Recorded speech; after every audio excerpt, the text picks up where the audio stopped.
Olá, divas! Estamos de volta aqui com mais um Diva Entrevista. Hoje a gente vai falar com o Marcos Fontoura. O Marcos é um amigo meu de faculdade, então hoje vai ser uma entrevista bastante especial para mim. O Marcos ele é Technical Fellow da Microsoft nos Estados Unidos e ele atua também como arquiteto-chefe para Azure Compute e lidera o time de eficiência da Azure. Então, se você tiver com alguma aplicação aí que não está funcionando muito bem na cloud da Microsoft, pode falar com ele. O Marcos é engenheiro de computação formado na PUC-Rio, onde ele fez graduação, mestrado, doutorado e tem pós-doutorado pela Universidade de Princeton. Antes da Microsoft, ele teve diversas experiências, sempre em grandes empresas de tecnologia. Passou pelo centro de pesquisa da IBM no Silicon Valley, trabalhou na máquina de busca para anúncios do Yahoo e liderou a infraestrutura do motor de busca do Google. Sempre com busca, né, Mafé? Você estava sempre envolvido nessa área aí de mecanismos de busca. E, além de ser uma inspiração pelo seu talento, pelo seu conhecimento técnico dentro da sua área de atuação, o Marcos deixa muito claro em seu posicionamento e compartilhamentos sobre liderança que procura criar um ambiente onde as pessoas possam ser elas mesmas e onde elas se sintam ouvidas e incluídas. E é sobre isso que a gente vai falar hoje. Marcos, para mim é má fé de Marcos Felipe. Seja super bem-vindo aqui, tá, para a nossa conversa. E eu queria pedir para você começar falando um pouquinho, né, sobre a sua jornada. Você tem uma carreira super sólida, né, e de sucesso em uma das principais empresas de tecnologia do mundo.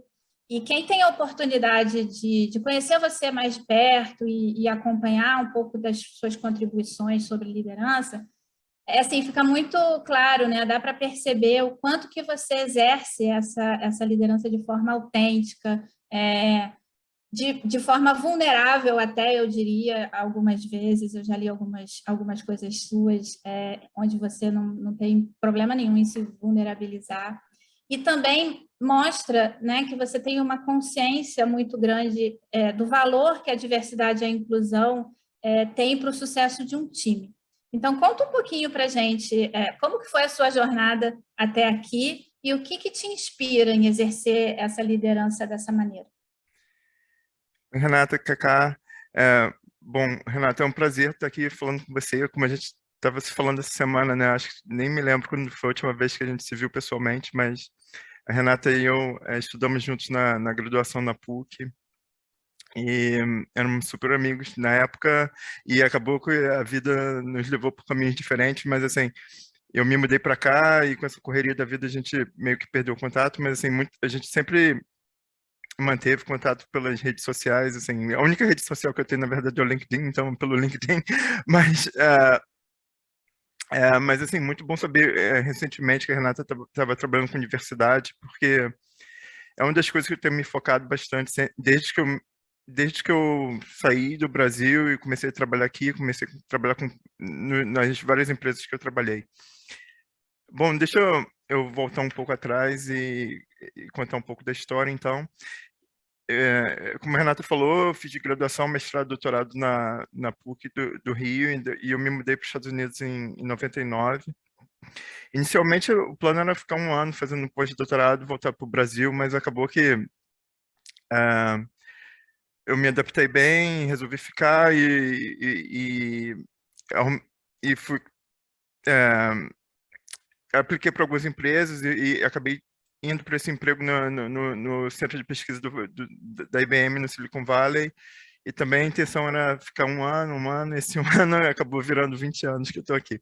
Mas, assim, e a minha carreira, assim, a minha vida toda, como a Renata falou, eu trabalhei em máquinas de busca e na parte de tecnologia, em sistemas distribuídos, e que foi uma coisa também que eu fui aprendendo ao longo do tempo, porque quando eu estudei graduação, mestrado, doutorado, a minha área era um pouco diferente, era mais na área de engenharia de software, e é uma das coisas que eu fui me adaptando por causa do local que eu estava, e quando eu entrei na IBM, um dos projetos que a gente resolveu se focar era fazer uma busca para a intranet da IBM. Eu achei esse projeto interessante, comecei a trabalhar com as pessoas e fui aprendendo a área, e acabou que virou uma área que eu me foquei bastante durante quase a minha carreira toda, a não sei pelos últimos anos que eu estou que eu tô no Azure. E isso também foi o que foi me levando a trabalhar mais com diversidade, né? Porque assim, eu acabei percebendo assim que tudo que a gente precisa fazer, todas as features e os sistemas que nós precisamos desenvolver são tão complexos que, assim, por mais que eu me considerava um engenheiro muito bom quando me formei, hoje em dia eu sei que eu não sou um engenheiro tão bom porque eu não programo há muito tempo, mas, assim, na época eu me considerava um engenheiro bom, mas, assim, mesmo eu pensando assim, eu falei, nunca vou conseguir fazer nada sozinho, eu preciso trabalhar com pessoas e eu preciso colaborar, e eu vi que na verdade, trabalhando nesses lugares que eu trabalhei, eu conheci engenheiros muito talentosos e pessoas que eram muito boas e às vezes essas pessoas tinham um impacto enorme e às vezes as pessoas não tinham impacto nenhum, porque não conseguiam se encaixar com o resto do time, eram muito tímidas e ficavam... E eu comecei a pensar assim, nossa, assim, tem tanto potencial não utilizado, né? Porque para a gente realmente ser uma empresa eficiente e conseguir fazer as coisas que a gente quer fazer, eu preciso de que todo mundo que está trabalhando no projeto consiga contribuir de uma maneira eficiente. Então, assim, tem a parte técnica que precisa ser resolvida, mas também eu percebi muito claramente que também tem toda a parte social e como a gente se organiza e como a gente colabora e como a gente consegue extrair o melhor de cada pessoa, né? E as pessoas são diferentes e tentar entender assim, como cada um funciona e tudo isso. Então, isso foi uma parte que ficou bem clara para mim desde o começo. E foi uma das coisas que eu também gosto. Eu sempre gostei muito de pensar como é que é a carreira das pessoas, como posso ajudar as pessoas a crescerem na sua carreira e não pensar que elas têm que seguir um molde ou têm que seguir um script predeterminado para progredir na carreira delas, porque cada um é diferente, cada um tem um próprio caminho e assim achar esse caminho para cada uma das pessoas que estão trabalhando comigo. Então, isso foi uma das coisas que foi uma das minhas paixões desde o começo. E assim, com foco em diversidade também é essencial para isso, né? Porque quando eu falo de diversidade, assim, tem a diversidade das dimensões principais que, por exemplo, empresas como a Microsoft se preocupam, por exemplo, em contratar mulher, contratar latinos, contratar negros e também tem a diversidade nas dimensões não principais, por exemplo, no meu caso, assim, eu sou um pai divorciado, eu tomo conta das minhas filhas, então, assim, isso impacta o meu dia a dia. Às vezes impacta até de uma maneira maior de eu ser latino, por exemplo, assim, que não tem um impacto no meu dia a dia. Então, assim, tentando entender, assim, como cada um é e não botar uma pessoa numa classificação assim, você é isso, você é aquilo, mas tentar entender de uma maneira mais profunda cada um e como conseguir formar um time mesmo, um time que gosta de trabalhar junto, que se sinta feliz trabalhando junto, que cada um possa contribuir e se sinta à vontade. Eu não sei se eu respondi a tua pergunta, mas... Super respondeu, cara, super respondeu, porque acho que esse olhar, né, para enxergar o valor, né, da diversidade e como fazer, como que a liderança pode, né, ocupar esse espaço justamente para dar as condições para que todas as pessoas tenham oportunidades e se sintam à vontade para serem quem são, faz toda a diferença, né? Acho que foi um pouco por aí que você conseguiu, né, exercer a sua liderança de uma forma tão consciente. E eu vejo pela minha própria carreira, entendeu? Assim, e como a minha carreira foi evoluindo também aos poucos, assim, assim, eu sou naturalmente uma pessoa super tímida e assim, quando ainda mais mudando do Brasil, vindo trabalhar numa empresa tipo a IBM e tudo, assim, você se sentir, demorou um tempo para eu conseguir me sentir à vontade, me sentir incluído e tentar me provar. Então, assim, no começo a minha estratégia era vou trabalhar milhões de horas por dia, dormir no emprego, assim, na verdade foi uma estratégia que foi aos poucos dando certo, assim, porque assim, as pessoas começaram a me respeitar porque eu tinha opinião técnica sólida e trabalhava ah, com ética e botava o meu tempo e tentava entender os problemas e fazer a coisa certa, mas acho que não é a estratégia certa para todo mundo. Eu não quero que ninguém sinta que para ter sucesso no meu time tem que trabalhar milhões de horas e tem que se provar, porque assim, só vendo a minha experiência do começo, eu vejo que, assim, provavelmente isso é o que vai na cabeça de muita gente, principalmente pessoas que acabaram de começar, né? Então, todo mundo tem essa insegurança, assim, o que eu preciso fazer para me provar, qual é o meu valor, é, e tentar entender isso. E é claro que, assim, hoje em dia eu tenho um time super eu tenho 1.000 pessoas um time super grande, então assim, eu não consigo dar uma atenção individual a cada um, mas assim, é a mensagem que eu tento passar para os meus managers e para os meus gerentes que trabalham comigo, é assim, a, a, a principal, é, sua principal função é tentar entender o que está acontecendo com os seus funcionários e como eles estão vivendo e se eles estão se sentindo incluídos ou não, e como a gente pode da melhor maneira possível, não deixá-los bloqueados em termos de atingir o potencial máximo que eles podem atingir, né? E principalmente agora na época do Covid, eu fiz uma reunião com todos os meus gerentes, tipo 2 dias atrás, isso que eu estava falando, assim. É, durante a pandemia, agora tem muita gente com Covid, muita gente com problemas de família, tudo isso, e assim, o principal para a gente é tentar entender esses problemas e se focar o que a gente precisa fazer para que todos se sintam que estão trabalhando nessa nossa família, né? Que para mim é mais do que um emprego. Para mim, eu quero que as pessoas sintam que é mais do que um emprego, que eu realmente me preocupo com o que eles estão fazendo, como é que eles estão se sentindo e o que eu posso fazer para dar o apoio total nesses momentos de dificuldade. Uau! A Renata começou, né, te apresentando, falando aí do teu estilo de liderança, e isso é um tema que a gente está o tempo todo falando com as empresas, porque a gente percebe que realmente a postura da liderança nesse cuidado, né, com a diversidade e inclusão é o que vai fazer total diferença no estabelecimento da cultura. E, como você está trazendo aí, a gente está vivendo um momento super desafiador com a pandemia. A área de tecnologia já há alguns anos vem apresentando déficit de mão de obra qualificada, né, em todo mundo, e agora a pandemia abriu as portas, né, para que não tivesse mais fronteira, né, na contratação dos times. Eu queria saber como é que tá, né, se você tem, né, nessas 1.000 pessoas, né, como é que está distribuído aí pelo mundo esse teu time gigante e o quanto você percebe de resultado que a diversidade traz, né, de diferencial para os resultados mesmo do time.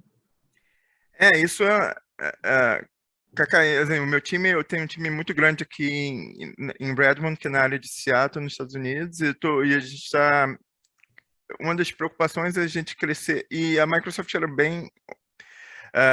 a sede da Microsoft é em Redmond, então a maior parte dos engenheiros estão aqui, mas a gente está intencionalmente querendo crescer em outras áreas. Então, por exemplo, agora eu estou tentando crescer um laboratório em Atlanta, que é na costa leste dos Estados Unidos, e eu tenho um time na Índia, um time na China, e tem um time na Sérvia. Então, assim, na verdade, eu tenho várias pessoas que estão trabalhando em qualquer lugar, assim, tem gente até acho que está trabalhando no Brasil, tem gente que está trabalhando na Flórida e tudo, e é uma das coisas que assim, a gente percebeu que nós fomos forçados a mudar muito bruscamente, muito rapidamente para esse modelo de trabalhar com reuniões virtuais, em Zoom, em Teams. Na Microsoft nós usamos o Teams, né, mas a maioria todas as reuniões são em Teams. E, incrivelmente, assim, funcionou bastante bem. Na verdade, eu acho até que pelo ponto de vista da diversidade, assim, funcionou melhor, porque quando tinha reuniões híbridas, assim, que algumas pessoas estavam numa sala, outras pessoas estavam remotamente conectadas por Teams, assim, eu achei que nunca funcionava muito bem, porque o pessoal que estava remoto não se sentia muito à vontade para interromper a reunião, e assim, aí e às vezes não via direito o quadro, aí assim, o pessoal que estava aqui ficava também achando assim, o pessoal de lá tá vendo, então assim, não funcionava muito bem isso, e na verdade eu acho que todas as reuniões serem remotas completamente foi um equalizador dessa maneira que eu acho que mesmo eventualmente depois da pandemia eu vou querer manter. E foi uma conversa que eu tive com todos os meus gerentes, eu acho que, assim, por mim, eu acho que as pessoas podem trabalhar de qualquer lugar, e eu quero ter a biodiversidade, né? Assim, em Atlanta, por exemplo, a gente tem muito mais oportunidade de atrair o pessoal que mora mais para o sul dos Estados Unidos, e tem muito mais escolas tradicionalmente que são black schools, e que é uma oportunidade para a gente contratar mais mais pessoal que foi para essas universidades, então que vários deles, por exemplo, não querem se mudar para Seattle. Então, a biodiversidade é bem importante para a gente. E também, assim, como é o esquema de trabalho do dia a dia, né? Como vai funcionar. E eu acho que para reuniões, por exemplo, foi uma das coisas que eu fiquei surpreendido que funcionou super bem. Mas eu não acho que em tudo funciona super bem. Por exemplo, design, quando nós temos que usar o quadro negro e discutir, é uma das coisas que eu acho que a tecnologia ainda não está lá, né? Assim, nada substitui a gente chegar e vir para um quadro negro e discutir, usar. Então essa que é uma das áreas que eu estou pensando ativamente, assim, com o meu time. Depois que nós pudermos usar o Office, como nós vamos usar o Office, mas como vamos usar o Office de uma maneira inclusiva, né? No sentido que, assim, eu não quero ter uma reunião de design que metade do time, vamos supor, metade do time está em Atlanta, metade está aqui, mas aí a gente resolve fazer uma reunião de design e o time de Atlanta não pode participar. Também não é... Então, assim, tem também o problema de como dividir o trabalho entre aqui e Atlanta e tudo isso, e que cada time tem independência de discutir localmente e depois fazer essas reuniões para a gente comunicar as decisões de uma maneira mais eficiente. E o último ponto que eu quero falar, assim, também tem essas situações, assim, que os funcionários falam assim, eu quero trabalhar da Flórida, eu quero trabalhar do Alasca para ficar perto da minha família, e isso é uma das... A minha postura sempre, eu falo sim para tudo. Por mim, eu acho que as pessoas... A gente tem a tecnologia para as pessoas trabalharem onde elas quiserem, a gente eu tô super a favor disso. Mas uma área que eu fico muito preocupado é com mais engenheiros mais júniores, assim, pessoas que acabaram de sair da faculdade, tudo isso. E vamos supor que eles estejam muito isolados, assim, como a gente vai deixar eles trabalharem remotamente e não se sentirem totalmente isolados e começarem... O que eu vejo, assim, que uma das coisas da pandemia, que foi uma notícia que me deixou mais alarmado, foi para pessoas que estavam solteiros, que moram sozinhos e acabaram de se mudar para cá e tudo isso, se sentir muito isolado, não podendo sair de casa, não conhecendo ninguém e tudo. E assim, como elas estão se sentindo, tanto mentalmente, né, elas estão se sentindo bem e também elas estão se sentindo incluídas. Elas podem... O que eu tenho muito medo é a pessoa ficar assim, muito tímida e ficar assim, não quero interromper, não quero marcar reunião, não quero isso, porque a pessoa está isolada morando no Alasca e dessa maneira não consegue contribuir. Então, assim, vai ser um esforço mais ativo dos gerentes que que têm a experiência que eles têm de conseguir trazer todo mundo para poder contribuir. Esse é um desafio importante, né? Durante a pandemia, a gente sabe que, principalmente no setor de tecnologia, onde o mercado continua muito, muito aquecido, muitas contratações foram feitas, né? Então, pessoas chegando no time durante esse momento para conseguir criar essa unidade, essa integração, de fato, a liderança precisa ter um olhar muito dedicado a isso, né, para garantir que as pessoas estão se sentindo incluídas. Agora, Mafé, você construiu grande parte, né, da sua carreira no mercado corporativo fora do Brasil, né? Você comentou que saiu do Brasil em 99 para ficar um ano e ficou mais de 20. De qualquer forma, a sua trajetória ela acaba sendo muito parecida com a grande maioria dos executivos brasileiros, né? com acesso a uma boa educação, uma educação de qualidade, privilégios sociais, oportunidade de viajar e de morar fora do país. A gente sabe que muitas pessoas não têm essa mesma condição. Quais são, na sua visão, hoje, os principais desafios, os principais obstáculos, né, enfrentados pelas empresas para diminuir esse gap, né, o gap de diversidade em cargos de liderança? Se a gente olhar, a gente vê muitas iniciativas de contratação de diversidade, quase sempre ali na base da pirâmide, mas a gente sabe que existe um gap muito forte em termos de liderança, seja ocupado por mulheres, por pessoas negras, por pessoas com deficiência. Então, o que você acha que são os principais desafios que as empresas ainda encontram para obter mais representatividade nesses cargos mais altos? Essa é uma pergunta super importante e uma coisa que a gente discute ativamente, né? E eu acho que tem alguns problemas. Um dos problemas é que assim, os números na base não são altos. Então, assim, como os números não são tão altos, assim, é difícil fazer com que, assim, que a pirâmide funcione para que tenha número suficiente para que eventualmente cheguem ao topo. Eu estava vendo o número de negros, por exemplo, que eu tenho no meu time, é baixíssimo comparado com o número total de... Então, esse é um dos números... E a gente tenta olhar todos esses números. O número de mulheres é bem razoável. E para latinos, eu acho também assim, o número é um pouco melhor, mas também eu acho que com latinos tem outro problema, porque eu acho que não tem a visibilidade das pessoas saberem quem são os latinos que estão na liderança de uma empresa tipo a Microsoft.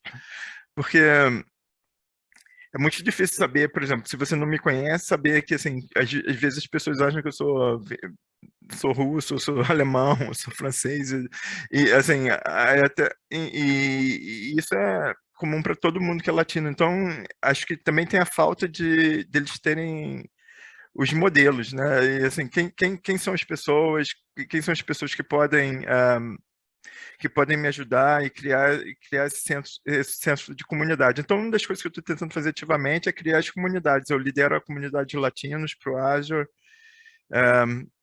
Eu sou envolvido na comunidade de negros e mulheres, já fiz vários exemplos, vários eventos e dei palestras e tento ser mentor de negros e mulheres e latinos. E usando toda oportunidade que eu tenho como essa, assim, de falar assim, olha, eu sou latino e funcionou para mim, pode funcionar para você também. E eu sou sempre super aberto a ser mentor de todo mundo. Assim, eu acho que eu nunca recusei ninguém na Microsoft que chegou para mim e falou que precisava de um mentor. Então, assim, porque eu acho que é super essencial isso, que você cria esse senso, assim, o que fala, assim, pensando na prática, qual é a diferença? Assim, a diferença, assim, de um imigrante latino como, assim, como eu, que chegou aqui, eu não tenho as conexões de pessoas que foram para o colégio comigo, que estudaram comigo, e às vezes, assim, isso poderia ser mais fácil para pessoas que cresceram aqui, que já tem todas as conexões, um monte de gente foi para a universidade junto, todo mundo se conhece, tem um grupo de amigos e já tem esse senso natural de comunidade. Então, assim, criar esse senso natural de comunidade é super importante. E ser um catalisador para as pessoas entenderem nossas experiências, do que foi feito e como elas podem progredir e tudo isso. Então, assim, tem um investimento super grande nesse sentido de comunidade e de mentorship, né, pelo menos da minha parte.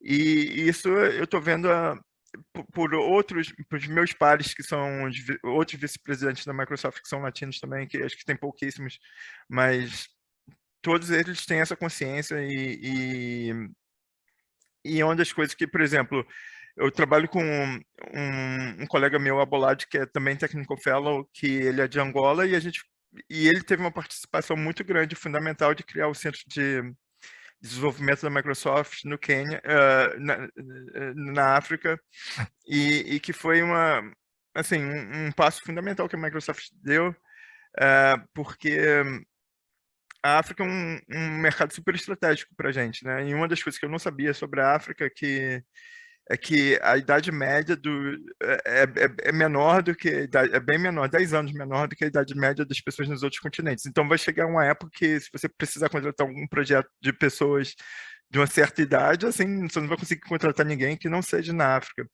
Então, ter esse investimento na África, e a resposta foi assim, super grande do número de pessoas que aplicaram para trabalhar no laboratório de pesquisa da Microsoft lá.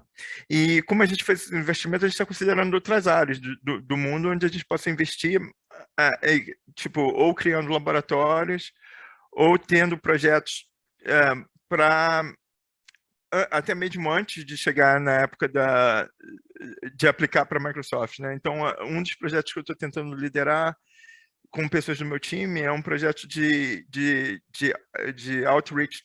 Como é que fala outreach em português? Tipo, Alcance? de alcance, de chegar em outras universidades que a gente não necessariamente contrataria, mas para a gente só criar uma relação com os alunos dessas universidades. Então, e nem com a intenção de que esses alunos vão aplicar para a Microsoft, mas a gente só quer ter uma relação. Eu quero ter uma relação com alguns alunos lá para eles poderem conversar e uma relação de tipo mesmo de amizade, assim, e só para poder dar conselho, poder. E essas pessoas podem pensar assim: eu nunca teria condição de fazer engenharia, de trabalhar na Microsoft, mas ela conhecendo alguns engenheiros da Microsoft que estão trabalhando, que estão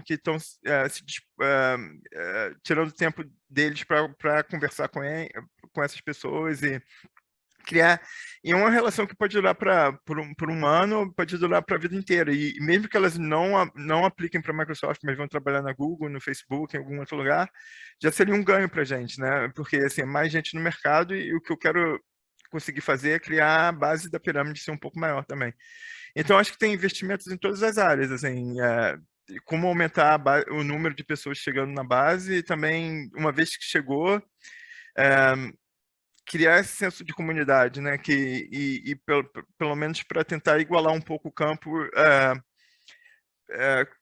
E para mim, assim, não deveria ser o caso de uma pessoa que é imigrante se sentir super mal porque assim não conhece ninguém, que está tendo dificuldade de adaptação e tudo isso. Então, assim, esse é um tipo de coisa que eu não quero que aconteça. Assim, alguma pessoa que, por exemplo, veio do Brasil e que poderia ser um engenheiro brilhante não se adaptou.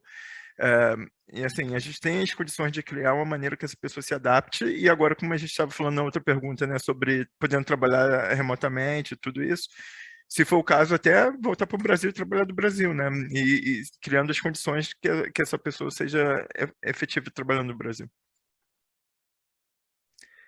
É realmente inovar nas estratégias para a inclusão, né? Sair do comum que a gente está habituado para pensar novas formas de fazer esse processo de pertencimento mesmo. Desculpa te interromper, Cacá, mas assim, é uma das coisas que eu sempre falo, assim, que a gente tem que fazer alguma coisa, assim, porque assim, se eu não fizer nada, e se os meus pares, que são os outros vice-presidentes da Microsoft, não fizerem nada, nada vai acontecer, vai continuar tudo sendo do jeito que é hoje. Então, assim, eu não posso passar uma semana eu tenho 52 semanas de trabalho por ano, então, assim, eu não posso passar 4, 6, 8 semanas sem fazer nada pensando sobre esse problema. Para mim, é uma das coisas que eu tenho que fazer todo dia, toda semana. Eu tenho que dedicar parte do meu dia para, assim, o que eu estou fazendo para esse problema? Porque senão simplesmente não vai acontecer. E eu acho que é o que acontece em várias áreas. Assim, as pessoas acabam se conformando com a situação atual e falando isso não é um problema. É muito fácil eu ignorar esse problema e focar nas outras coisas que eu quero fazer, mas eu sinto que eu tenho a responsabilidade social e, e não só a responsabilidade social, acho que vai ser melhor para a Microsoft. Para mim, assim, quando eu comecei a trabalhar com diversidade, algumas pessoas vieram para mim e falaram assim: pô, você já tem tanta coisa para fazer, por que você está pegando mais essa? Assim, mais... Aí eu falei: eu não acho que é nada a mais, assim. Eu acho que é uma coisa que se eu não fizer isso, eu acho que eu não estou fazendo meu trabalho de maneira correta, porque assim, isso é uma parte essencial do meu trabalho. Eu não vejo isso como uma coisa, eu faço o meu trabalho e eu trabalho em diversidade. Para mim, eu trabalho em tentando fazer o melhor time de engenharia possível, e isso inclui diversidade. Até porque, né, as empresas de tecnologia, elas têm um impacto gigantesco no dia a dia hoje de cada cidadão do mundo, né? Porque a gente sabe que existe viés também na programação por conta de falta de diversidade. Então, uma responsabilidade social mesmo, como você falou, né? Internamente na questão de você ter diversidade no time, mas também em relação ao produto que você vai construir para fornecer esse produto e serviço para a sociedade. Assim, para mim, isso você tocou num ponto que é importantíssimo. Então assim, eu trabalho na Microsoft porque assim, é uma empresa que eu acho que é consciente socialmente, e o que eu faço é uma coisa, um projeto que eu acho que está tendo impacto na sociedade, além dos times que eu estou construindo, da família que eu estou construindo dentro da Microsoft para fazer esses produtos, o produto em si é uma coisa que está tendo impacto na sociedade, porque eu estou conseguindo democratizar a computação, né? Eu quero fazer a cloud ficar mais barata e mais pessoas poderem criar seus próprios negócios na cloud. E se eu não conseguir fazer isso, não conseguir melhorar a eficiência de como a cloud funciona, tem uma grande parte da população que não vai ter acesso, não vai poder automatizar os processos que elas estão fazendo manualmente, várias pessoas que poderiam criar seus próprios negócios e ter um modelo de vida mais sustentável, tudo isso, assim, não vai ser possível. Então, assim, para mim, assim, a gente, em todas as áreas, assim, é o time que está fazendo e o produto. A gente tem que ser consciente globalmente em tudo que eu estou fazendo. Eu penso assim, eu só tenho uma vida, eu vou dedicar minha vida a fazer coisas que eu acho que eu estou melhorando a sociedade, não, por exemplo, eu não vou falar mal de ninguém, mas assim, eu não ia nunca trabalhar num projeto assim, vou fazer um projeto para que as pessoas estão vendo foto na internet. Eu não tenho motivação para trabalhar nesse tipo de projeto. Para mim, se eu estou trabalhando num projeto, eu tenho que trabalhar num projeto que eu estou tendo um impacto social. Uau, que bacana. Chegamos ao fim da nossa entrevista. Nossa, deve ter muito mais coisa aí para a gente falar. Acho que faltou você também contar um pouquinho da sua história pessoal, como que você desenvolveu essa liderança consciente, toda a vulnerabilidade aí que a Renata falou no início, mas espero que tenhamos outra oportunidade. Antes da gente encerrar, gostamos de sempre pedir para o convidado deixar uma mensagem final em termos de que mudanças você gostaria de ver no mundo. Assim, eu acho que assim as coisas estão mudando e assim eu tenho bastante esperança, sou uma pessoa bem otimista, assim, e eu vejo que assim o tipo de discussão que eu vejo, por exemplo, as minhas filhas tendo na escola hoje em dia é bem diferente do tipo de discussão que eu tinha quando eu tinha a idade delas. Então, assim, eu acho que as coisas estão mudando, o diálogo está acontecendo. Eu acho que o mundo agora está um pouco polarizado e principalmente morando aqui nos Estados Unidos, eu vejo a polarização da sociedade. Isso é uma coisa que eu fico muito triste. Eu acho que uma das coisas que eu fico triste, que eu acho que as redes sociais e como a mídia está mudando e como a informação está sendo disseminada, a gente tem uma culpa nisso. Eu acho que a minha geração, a gente fez esses sistemas de computação que deram suporte a isso. Isso é um dos problemas que eu fico pensando assim, como a gente vai resolver.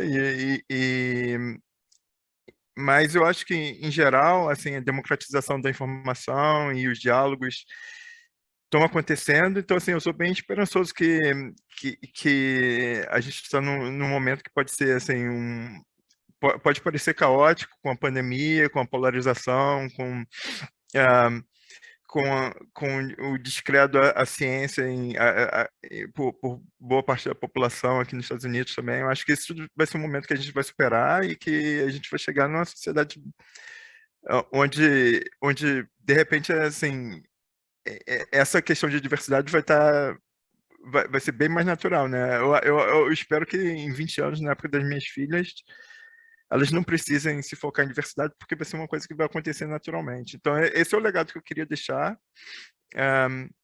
mas eu acho que tem muita coisa para a gente fazer.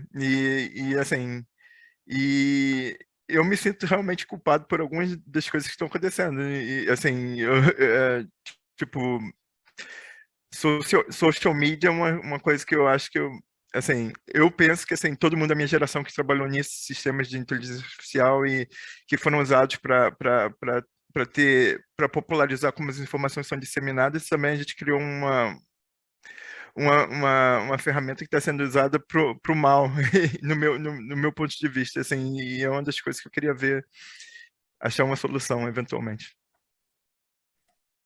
Calma, Fé. É um baita desafio aí que você está se colocando, mas, por outro lado, mostra também um senso de responsabilidade enorme, né? Queria muito te agradecer, dizer que para mim foi bastante emocionante estar aqui te ouvindo. Espero que a gente possa se ver em breve, quem sabe, né? Ou eu aí, ou você aqui. E dizer que compartilho dessa tua visão de que a gente está num momento, né, de uma oportunidade de turning point, né? A gente tem que se apropriar desse senso de responsabilidade para conseguir começar a mudar um pouco essa tendência. É um pouco disso que a gente vem fazendo aqui na Diversidade Agora, tentando levar um pouco dessa consciência sobre o valor da diversidade e da inclusão para as organizações, porque a gente sabe que as organizações fazem, né, aí tem um papel importante para fazer essa mudança que a gente quer ver no mundo, essa mudança tão necessária para que as pessoas sejam, né, mais inclusivas, sejam mais tolerantes, mais empáticas, né? Então, super obrigada. E a gente volta na semana que vem, pessoal. Um abraço. Tchau, tchau.